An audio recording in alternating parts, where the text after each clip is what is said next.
Hey, what's going down, man? It's your boy D-John. I got Koyo in the building with me, man. We live in the server room. Happy New Year, first and foremost, to everybody, man. But we got a special guest, man. It's always a blessing to talk to Lil Flip. You know what I'm saying? So what's been going down? Man, working smart, not hard.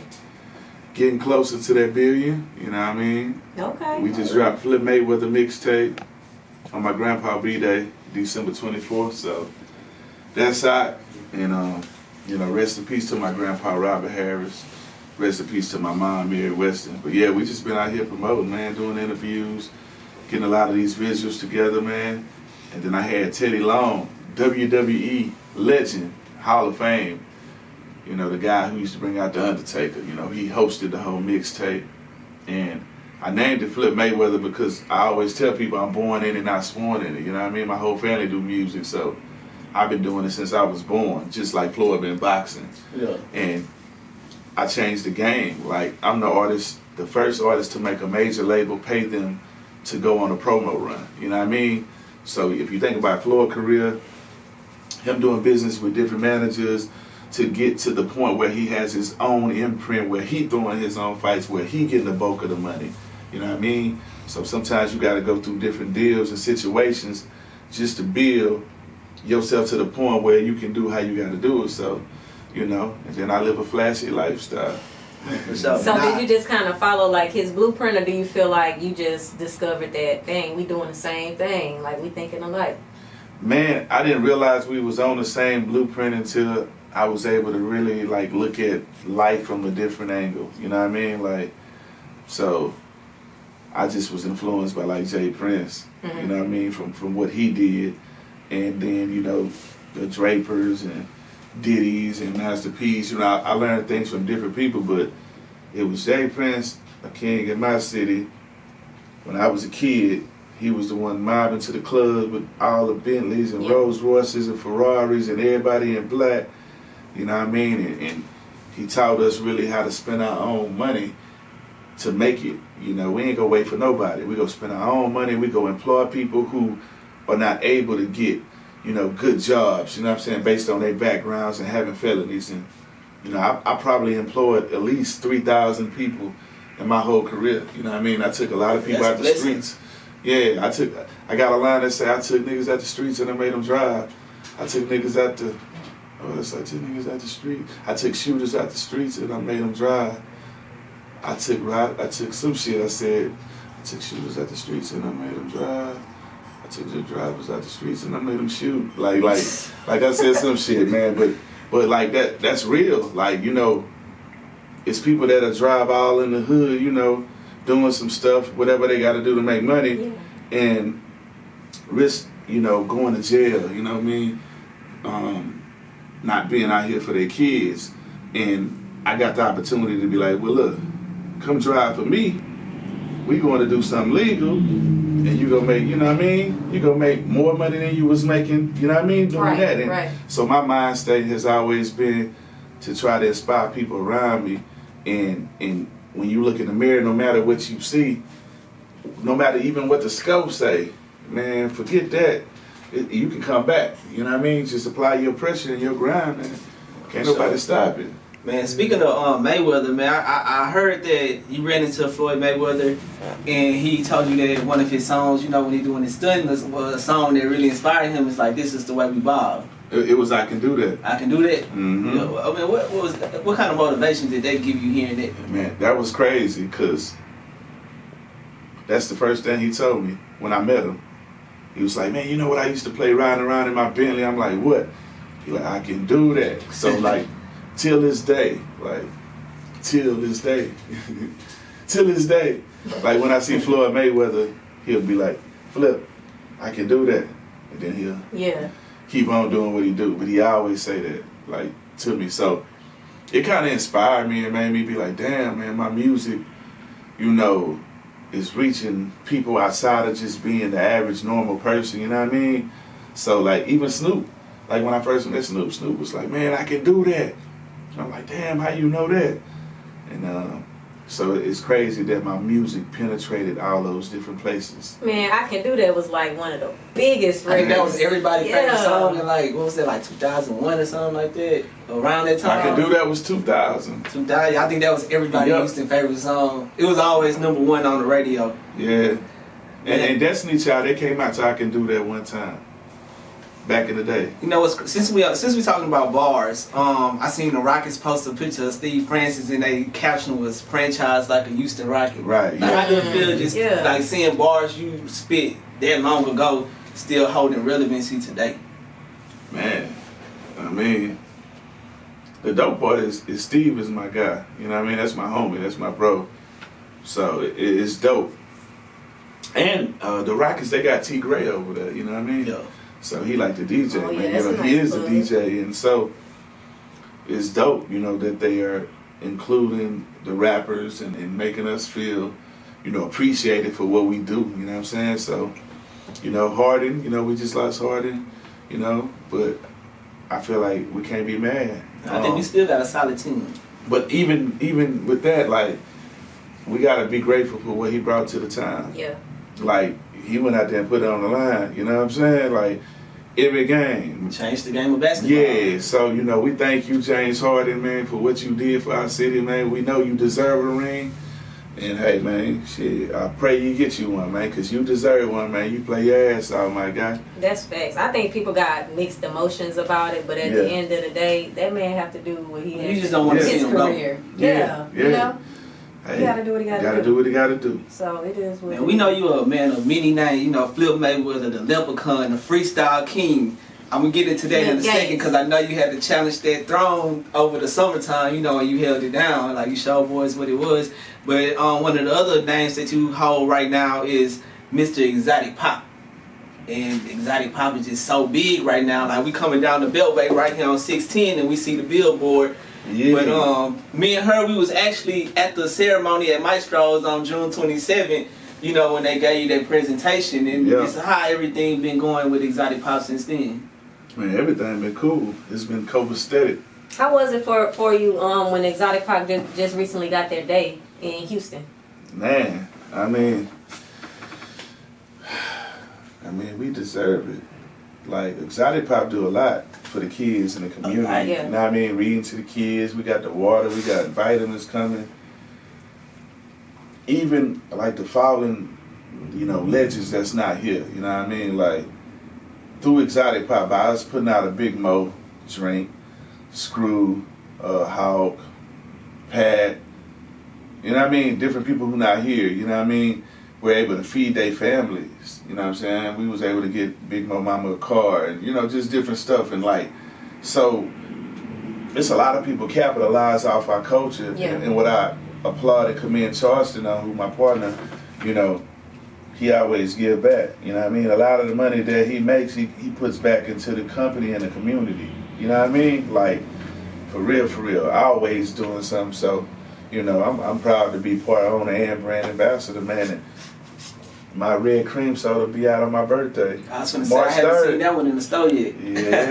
Yeah. You So know. how hands-on are you with the dealings of Exotic Pop? Like what goes on with them? Man, it's like the Avengers. Like, you ain't really got to do much. It's nothing but geniuses over there already. You know what I mean? Like, we bounce ideas. Okay, let's do this. Blah blah. Yeah, that'll be dope. Like, I don't have to micromanage Charleston. He don't have to. You know what I mean? What are you doing? Are you? We trust each other. He making plays. I'm over here. He over there. They over there. And all the people that's around the world that's supporting Exotic Pop, thank y'all. In the stores, anybody y'all want to order? ExoticPopDistribution.com. Yeah. There you go. So is that like your definition of working smart and not hard? Correct. Being able to collaborate with people like that just Yeah. know their role and are able to play their role to the Yeah. fullest? Yeah, that's what I feel. Yeah. Another thing. Oh, you had something? Yeah, I was gonna say, cause speaking of collaborating, I want to talk about your new situation with Derek and Loud Music. Okay. Talk a little bit about that. Like, how did y'all end up linking up? Man, like, long story medium. New year, new mind state, new prices, new project, new manager. You know what I mean? And Derek, his energy is on point. You know what I mean? Like I'm real big on energy. You know what I mean? And I never got a bad vibe from him ever. And you know, Zero, that's my brother. You know what I mean? Like my real bro. Like outside of rap, like we got a real brotherhood. And I can tell when Zero is happy. I can tell when he not happy. You know what I mean? So, you know, my voice kind of hoarse. This is my 5th interview today. Oh, man, but it's all to the good. Yeah. But, yeah, man, I just feel like the vision that I have, you know what I mean, it's time to go to a whole different level. Like, the stuff that I'm working on now, you know, it's gonna put me in a whole level because I feel like I've only been using like one part of my brain. I'm a director, I'm an actor. You can ask people around me, I'm a comedian as well. Like, if you were around us in real life, like no cameras, you know what I'm saying? Oh man. Y'all be going in. Man, we would have won some Oscars already. But you know, like now I'm focused more on the podcast. You know what I mean? My movies, my directing, my podcast is the truth. It's your upset, you free podcast. Me and DJ Hard Hitter, we do that. So that my King Light movie I'm working on, movie soundtrack that's coming, and I'm focused on that, man. Like I have so much fun on my podcast, bro. Like it don't even feel like we working. You know what I mean? And that's what I wanted the vibe to be. Like I actually had the opportunity to come check out an episode.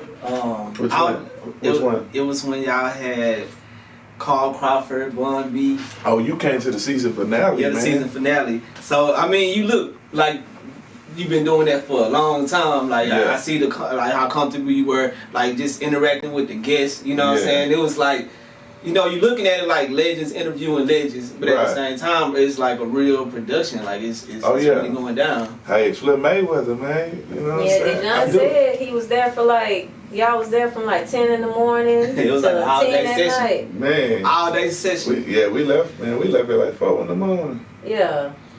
Knocking them out. That was in the way that you work too. I mean, it's like you just lock in and get it out the way. Is that how you approach like when you putting together albums and stuff like that? Is kind of like straight through like that? It depends on the mood. But like one of my uncles, David Crazy, say, man, you can't be playing with your wee-wee. Meaning like you can't be bullshit. Like, you know what I mean? You be like, Flip, there's 2 kind of people on this earth. Stand-up kings that handle their business, do what they gotta do, and little boys and men bodies that play around with their wee-wee all day. Make a lot of sense. Bullshit. I ain't got time to do that. You know what I mean? Get into it. Another thing that we see, well, going back a little bit to Derek and the Loud Music, we had a chance to talk to you at Loud Fest back in December. What do you think of like festivals like that coming to Houston that really put on for independent artists and artists that don't really have a chance to have that type of showcase? You never know when you go find talent, you know what I mean? So, just, it's real easy to find a diamond in the rough at a festival. True. And you never know who watching. So, I think I met a couple of people who did reggae and, you know, a couple artists I talked to, they gave me their music. So, it's important. You never know who gonna like what you doing. You never know. What was the experience like? Did you enjoy yourself out there? Yeah, it was dope. I brought my sister, Alina. You know, we had just buried our mom or whatever, so, you know, I brought her out. That was probably like the 3rd show she went with me, like, back to back. I'm like, let me get her out the house. Come on, you know, come see. Yeah. You know, because she ain't been to one of my shows in a minute. And I'm like, come see what your brother doing. You know, how much fun we having now, you know what I mean? So she was really grateful. Like, man, thank you, you know what I mean? A lot familiar. Is it surprising to somebody like your sister that probably been around since the beginning? Because you done had a very long career, you know what I'm saying? To still come out in 2020 and still see you rocking the show, because it was turned up. Like, for her to see you still doing it, like, how do she feel about that? Man, every show I brought her to, since our mama died, like, she'll give me like a review, like, man, you had fun, you kid, y'all, you was loose tonight, you know what I mean? So I think that's dope, and I remember that, you know, because changing her diapers as a kid and all that, watching her babysitting, I ain't think you know, she'll be telling me, rating my show or something like that. Like, you know, so it's a That's dope what's moment. up. I know my favorite part about the performance was like how you brought stuff on set. And so on the stage, and Right. That Leitrim and Botany sign, Yeah. man, that was everything, man. Cause I went to school not far from there, elementary, like JJ Rhodes. You went to Rhodes? Yeah. I went to Rhodes 1 year, and then they told me I'm too smart. Oh yeah. And then I went to River Oaks. Really? Yeah. That's what's up. Yeah, so just to kind of see this, I was like, okay, that's what's up, like representing. And we kind of had a heads up because we had Derek on the show like the day before Loud Fest, so he was like, y'all gonna love Flip show. Like he got props coming in, Yeah, like he got flying props out. I say, man, we don't know what to expect. He hyped it up so much, so when we seen it, I was like, it's live. The crazy part, I was go bring my throne out. Like I got a throne and slide on chairs. I got my lights, but the weather, it was like it was gonna rain and all that. I'm like, man. And the crazy part was even with it was raining It did and start cold raining, by the yeah, time you still started turned up. performing, but didn't nobody care. Yeah. Like everybody was still out there turned up. So I was like, I don't want my machine to get. I spent like 30 grand on my stage show. I feel that. but they go see it, man. I got a lot of stuff coming, man. My birthday, March 3rd. You know, Billy Sorrell, Jeff Shelley, and a few other celebrities and athletes and comedians. They go do a roast on my birthday. They go roast. It's gonna be live. Yeah, so we go do a whole like 5-day back to back. Each day it'll be something different for my birthday. So we go bring in the 40. You know, a dope ass way. 40. Yeah.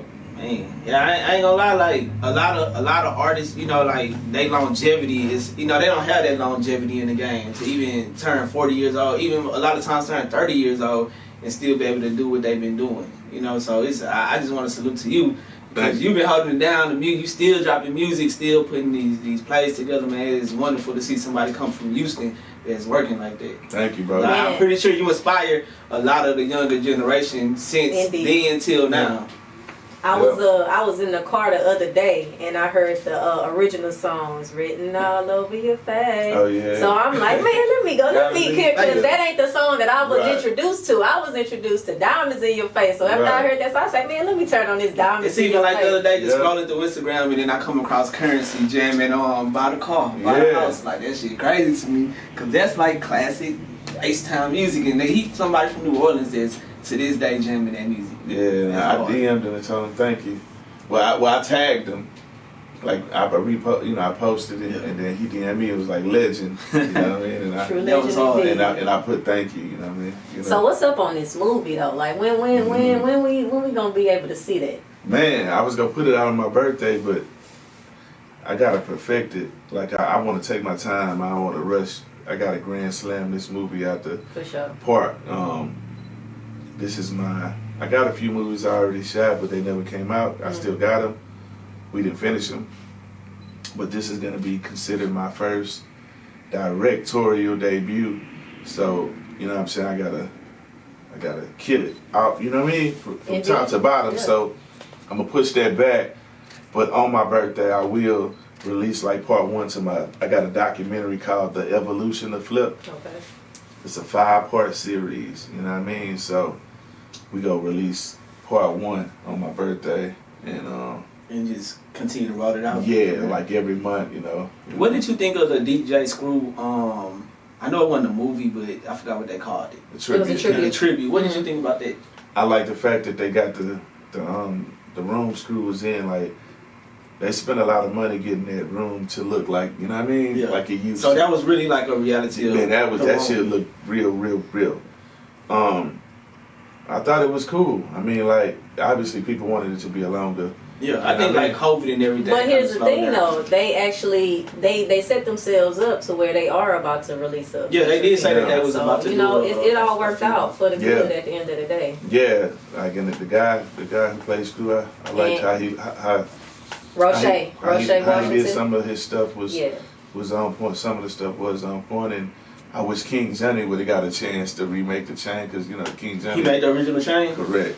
You know what I'm saying? Jimmy Boy killed it too though. You know what I'm saying? Jimmy Boy do his thing. Yeah, in real life, man. But what I'm looking forward to with the new film is that I think now they're going to have more time and more funds to actually be able to bring a full and true story to life. So what everybody felt like they missed with the tribute, I think that they're going to be able to get with the actual film. And to make it super dope, man, you gotta take time to you know, get in the mind of people who had a relationship with Screw, like the artists, because each of us had our own different experience with Screw. Like Kiki had his own experience, I had my own, you know what I mean? And it was like different time eras. Exactly. And so, you know, if it's done right, man, you know what I'm saying, we gonna be behind it.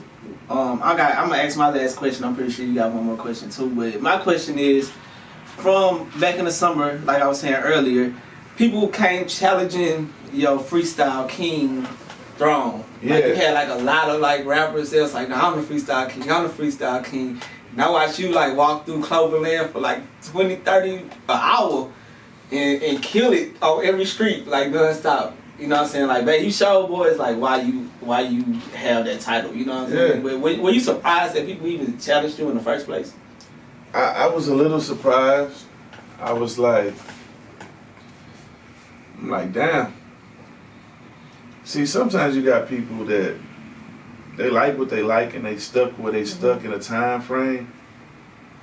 But when I say I'm the best, like, I'm talking about like, name a rapper who freestyle and you think he wrote it. Like from here. Yeah. Like my style was never the, you know, traditional SUC style, meaning that I never rapped the style, I'ma come down. And I just heard you say that on one of your songs. Like I never rap like that. I'm not knocking that. I grew up to that. That's our culture. You know, you hear Pat and Key and Hawk and everybody doing their things, but you know, even with Hawk, you know, he had that pen, so you never heard Hawk even really do. Yeah, Hawk and Fat Pat, I ain't gonna lie to the lyrics. But you hear Pokey do it sometimes, but when Pokey touched that pen, that motherfucker, excuse me, so you can't judge like some people by their flows, you know what I mean? Like, but like, I'm just saying, my style when I came in the game was totally different. You know, I got different gears, I got different levels, you know what I'm saying? Like, I just feel like, hey, I'm pound for pound undefeated, undisputed, you know, the freestyle king. And so people wanted to know, they thought it was close, they thought it was a debate. So I said, I'm gonna give y'all 7 days, I'm a freestyle every day. And I did it. Then I did a bonus day with Michael Watts in my house. You killed every time. Yeah. Every time. That's what you do when people challenge you. You prove why you deserve the title. Exactly. Thanks. Yeah. So I got one more question. So your birthday is coming up. You said the 40th this year. 40th on March 3rd. So where do you see yourself 10 years from now on the 50th birthday? I'll be a billionaire by then. I believe you. Where would I be, man? Yeah, I mean, do you see yourself dropping mixtapes or moving on from that, doing movies? What? I don't know what I'll be doing, but I know it is one phase of my life where I don't know what milestone is gonna be. Like, I don't know if I'm gonna wait till I get $1 billion or, you know, I'm gonna figure out 500 million. I'm gonna figure out this milestone, but one of my goals is to like get up every day, like and go to all the 50 states, you know what I mean? Like 50 days. Like today we're here, you know, ball out, do what we want. The next day we in the next state, you know what I mean? I want to consecutively just don't book no events, nothing. I'm on my 50 day, 50 states. I just want to do it. That's live. Because there's a lot of states that a lot of people don't tap into. So just going there, like Montana or something, like, they might got some great weed out there. Man, in the mountains, man. And that's crazy because that's something that I see Floyd do a lot on his social media. Like one day he'll be in Japan, next day he in Greece. Like, well, not the next day, but he always every time he posts something, like within a week he's somewhere else. So yeah, that would be definitely dope. You got that jet? Yeah. All right, well, shoot, you got that jet, you can do that. Yeah. You can do it without a jet. You can put them sprinters on the road, however you got to do it. That's true. Sometimes that drive show you something different than what the plane show you. In real life. You ride through that scenery. But man, Flip, like I always say, man, I appreciate you for coming through, rocking with the server room tonight. You know, it's a pleasure every time. I look forward to seeing what you got next, because like, you know, 2019 you was doing some big shit. Then all of a sudden 2020 came, it got even bigger. So I can't wait to see what 2021 holds for you. Man, it's gonna be crazy. Like, we about to go video crazy. Me and the Black Al Capone, we gotta celebrate. We gotta single out, the video out, stream it, run the numbers up. I got my guy Jay Bird on the Record Legend Challenge. It's on the project Flip MayWeather. D-Range, the Cloverland Hitman. You got a record that you want to do it. And we just grinding. We working smart, not hard. You know, we got a team full of people that don't mind working, putting in the work. So just support that Flip MayWeather. Shout out to my bro Jizzle, AJ. And make sure you support shells.com. And this is Exotic Pop. I am Flip MayWeather. And I approve this message. Hey, that soda March 3rd is going down. Check it out, I love. Red Green, baby. Hold it down. I love you, mama. Hey man, like I say, man, we out. It's the Syrup Room. Appreciate you, Lil Flip, man. Y'all make sure y'all tap in. Flip MayWeather out right now. Hey, that Flip Lotto strain coming soon. Hey. Hey man, say man, we in the H, man. I just did my interview with the Syrup Room. Hey. I'm Flip MayWeather, and I approve this message. Flip MayWeather out right now. What you got to say, man? Hey, Flip MayWeather out right now. Y'all better go stream that. Hey, I'm looking forward to that red cream soda that's dropping on March 3rd, baby. Yeah. I want me some exotic pop. Exotic Pop, you did. Yeah. Hey. So only fan.